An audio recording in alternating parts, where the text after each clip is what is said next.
अस्सलाम वालेकुम दोस्तों, क्या हाल चाल है। उम्मीद करता हूँ सारे दोस्तों आप ठीक होंगे, खैरियत से होंगे। दोस्तों आज की वीडियो का अनवान है हमारा रिज़्क के हवाले से कुरान और हदीस की रोशनी में। तो रिज़्क, जिस तरह हर बंदा परेशान है कि उसके रिज़्क में वसअत नहीं है, जितना भी कमा ले उतना ही कम पड़ता है और रिज़्क में बरकत नहीं आती। तो दोस्तों ये बड़ा ही एक कह लें कि आजकल के हवाले से बहुत ही सिमिलर है, हर बंदे के साथ ही ये मामला हो रहा है। तो दोस्तों कुरान और हदीस की रोशनी में हम देखेंगे कि हमें किन किन चीज़ों की हमारे अंदर कमी है, तो उसको हम दूर करके इंशाअल्लाह अल्लाह ताला से दुआ करेंगे कि अल्लाह ताला हमारे रिज़्क में वसअत और बरकत दे। सबसे पहले दोस्तों सूरत तलाक कुरान पाक का मफ़हूम है। सूरत तलाक की आयत नंबर 2 और 3 में अल्लाह ताला फरमाते हैं कि जो शख्स मुझसे डर गया उसको गुमान भी नहीं जहाँ जहाँ से मैं उसको रिज़्क अता करूँगा और उसके रिज़्क में बरकत अता करूँगा। तो ये अल्लाह ताला ने हमें रास्ता बताया है। ये रास्ता है एक निकलने का कि हम कैसे इससे निकल सकते हैं।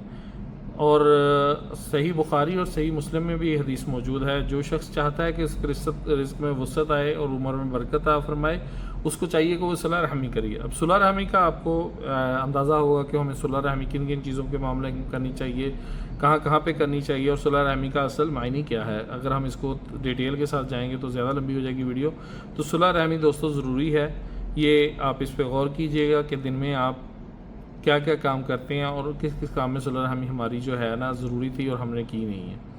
और दूसरा, अगर हम चाहते हैं कि हमारे रिज़्क में बरकत आए, हमें सबसे पहले चाहिए कि हम हलाल रोज़ी को तरजीह दें और अल्लाह ताला से दुआ करें कि अल्लाह हमें हलाल रोज़ी ही अता करे और कोशिश करें जितनी हलाल रोज़ी हो उसी में गुजारा करने की कोशिश करें, हराम की तरफ देखने की गौर ना करें कहीं से भी, क्योंकि इंसान कोई भी नहीं चाहता कि हराम रोज़ी वो कमाए।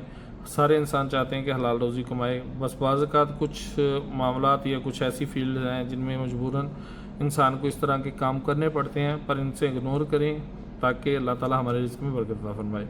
दूसरा दोस्तों है नमाज की पाबंदी। वो ज़रूरी है। नमाज हर काम के लिए ज़रूरी है। दुनिया में कोई भी मुश्किल चीज़ है, नमाज ज़रूरी है। अल्लाह ताला ने हमें यहाँ तक के फरमाया कि आपको कोई मुश्किल पेश आई है तो आप मुझसे दुआ मांगो। अब दुआ मांगना सबसे बेहतर तरीका जो है वो नमाज है। नमाज में मांगी जाती है, नवाफिल पढ़े जाते हैं। तो ज़रूरी है कि हम इन चीज़ों की पाबंदी करें। और तीसरा है दोस्तों इस्तग़फ़ार जितनी ज़्यादा करेंगे उतना ज़्यादा हमारा फ़ायदा है। जितनी ज़्यादा इस्तग़फ़ार करेंगे उतना ज़्यादा हम फ़ायदा पाएंगे और हमें ज़्यादा से ज़्यादा मुश्किलों से निकलने का रास्ता मिलेगा। और चौथी चीज़ है वालदैन के साथ हुस्न सलूक। वालदैन के साथ जिनके वालदैन ज़िंदा हैं वो उनको चाहिए कि हम माँ बाप की पूरी फर्माबरदारी करें, अच्छे तरीके से उनके साथ पेश आएँ और खुश अखलाक़ी से पेश आएँ। और जिनके फ़ौत हो चुके हैं उनके लिए दुआए मग़फ़िरत करते रहें। ये बहुत बड़ा जो है ना अल्लाह ताला इसका इनाम देता है इंसान को।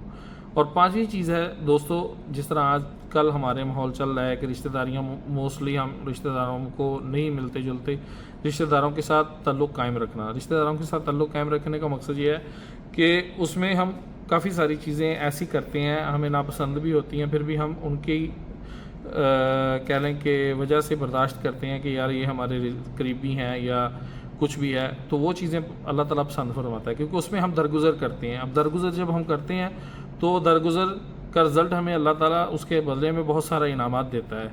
याद रखें दोस्तों, जो रिज़्क में बरकत है वो उसका मतलब ये नहीं है कि आपके पास पैसा ज़्यादा आ गया या ये या वो, इस तरह की।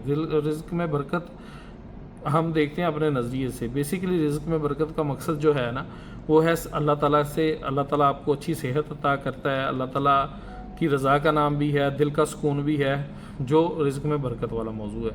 तो अल्लाह ताला हमें हलाल पकीज़ा और बबरकत रिज़्क अता फ़रमाए और अपनी रहमत से अता फ़रमाए। जज़ाकल्लाह।